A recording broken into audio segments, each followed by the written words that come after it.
Hello, hello, hello. Today I'm going to be talking about comparison within eating disorders. So I feel like this is a very common thing for people who have eating disorders. People who don't have eating disorders also compare themselves all of the time to everybody else. So I don't think this is specifically for eating disorders, but that is the context in which I'm going to be speaking about it. So I first wanted to give a little bit of information behind comparison. I was doing some research into what it means to compare yourself to others, why that sometimes happens, and actually it's a very natural biological thing that humans do. People make all sorts of judgments about themselves, but one particular one is within a social context. This is social comparison, or comparing yourself to your peers, to the people around you, analysing yourself in relation to other people.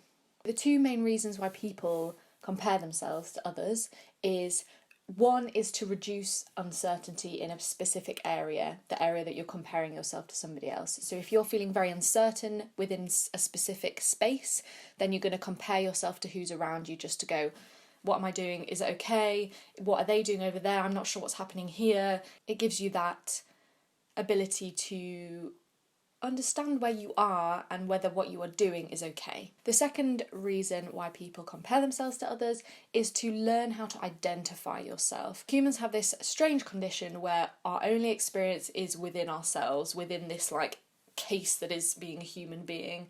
Comparison allows you to almost step out of that and see a mirror reflection of yourself. If you can look out to other people, you can identify parts of them that you really resonate with or different ways that they show up, then you're able to latch onto those and then show up in that way. You're able to improve, change, adapt by comparing yourself to other people. From what I've said there, obviously comparison isn't a terrible negative thing.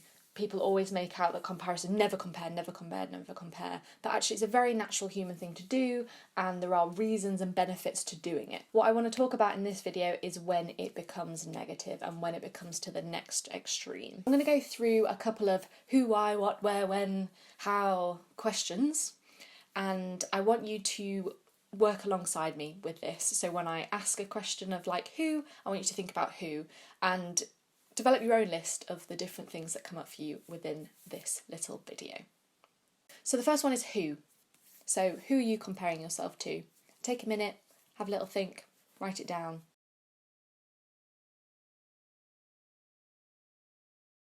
I identified that the people that I would compare myself the most to is peers. I don't tend to compare myself up or down age ranks. The people who identify with me closest, age, sex, social, economic background or above, these are the people that I tend to compare myself with. The other person or other people within this is often siblings or people of your family. Generally it's siblings. If you don't have siblings, maybe that doesn't come up for you, but maybe it comes up for you in cousins or something like that. But siblings is definitely something that I compare myself to. I compare myself to them, my sisters, because you are in the same family dynamic, you've got the same parents to try and impress, you've got the same upbringing, so you should have a similar result. Also, a more recent one over the past couple of years will be strangers because of social media. And I know people often go on and on and on about comparison on social media, but it's true. People compare themselves to people that they wouldn't normally have access to across the globe. Generally it's people same sex, same age, but it allows you to open up your comparison palette of people you can compare yourself to. It gets a lot bigger through social media. So the next one is what. What are you comparing to other people?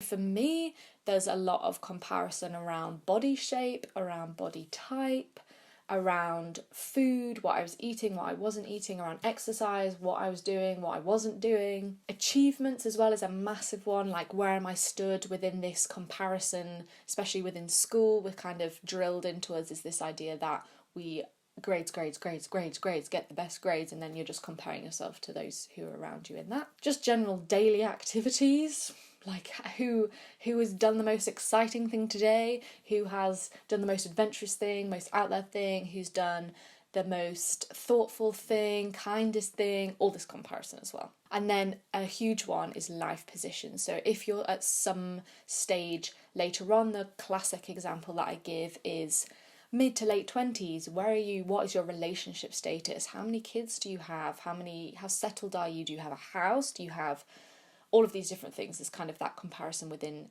your life scenario at that time. The next one is where does it come up? And I get really specific in this because it allows you to identify where those triggers might come up and where comparison happens. If you are really specific, you're able to identify them and then start noticing it and working through it. So where is it that you are comparing yourself to others?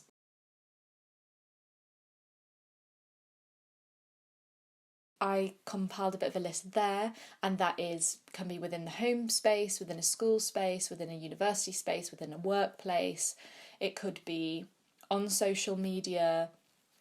It could also just be out and about. Like, I ended up getting to a state where I was comparing like the size of my legs to other people's legs, like the size of my thighs to strangers' thighs down the street. So if it's a round body, it can be strangers out and about, not just specifically people you know. The next one is when, another really specific one. So when are you comparing yourself to other people?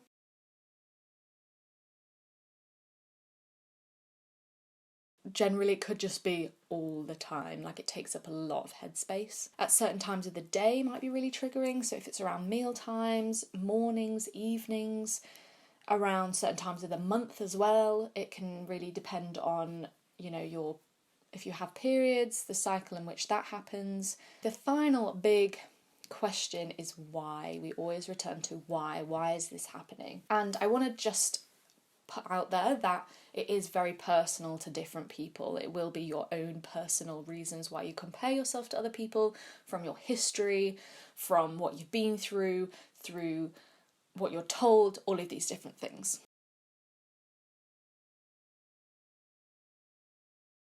Again, some of the things that I've identified. So number one is this idea of competition. It's as if we're all trying to compete to be number one in this thing that we're comparing ourselves to other people in. So whether it's body shape, it's like, I'm going to be number one in body shape, whatever the heck that means. But that's sometimes what it feels like. Or academics, I'm going to be number one in my class, I'm going to be number one in the university, I'm going to be number one in the world. We get kind of that grand. We're just always wanting to improve and get better and be the best at the top. That can really cause a lot of comparison. Also, referring back to the first thing that I said, is this idea of uncertainty. If we're really uncertain of the position that we're in, we're going to compare ourselves to other people because we're like, am I doing this right? If it's life position, I'm feeling uncertain around my relationship status or kids or university or travelling or any of these different things. We just feel uncertain, so it's like, I'm going to reach outwards to try and find those answers. Another thing that can come up, which I noticed quite recently, is this idea of like obsessively caring for people, obsessively like in little brackets. So if it's around food, you compare yourself to a friend who hasn't eaten lunch. There is an element of it which is coming from this place of care. Like, I know you need to eat lunch. Have you eaten lunch? Like, what can I do to help you in that? It becomes twisted and warped within an eating disorder. But I think generally it can come from a place of really caring about somebody. You're wanting the best for them, so you're really watching out over them and making sure that they're doing the right thing or the thing that you think you should do. But then you end up comparing yourself to that situation. And then the final one that I've noted there as well in a why is that although it might be subconscious, and if I said this, you'd be like, no, I definitely don't think that. But this idea that the aesthetic of somebody's body or the achievements that they have, academically, worldly, whatever the achievements are a key component of what makes that person who they are. It's referring back to this idea of the core self, that isn't who they really are. It's the achievements that have been attached on and the way that their body looks has been attached onto that. Again, we never would say that to somebody else, like, I only see you as your achievements and your body type, body shape, but I definitely think that plays into it. I do want to finish on some top tips of how to start working through comparison. I also want to note back and saying that there might be other reasons why, and I really recommend having a think about it, about your day. You're going about your daily activities and then you compare yourself to somebody else. Why has this come up? What's happening here? Questioning, why?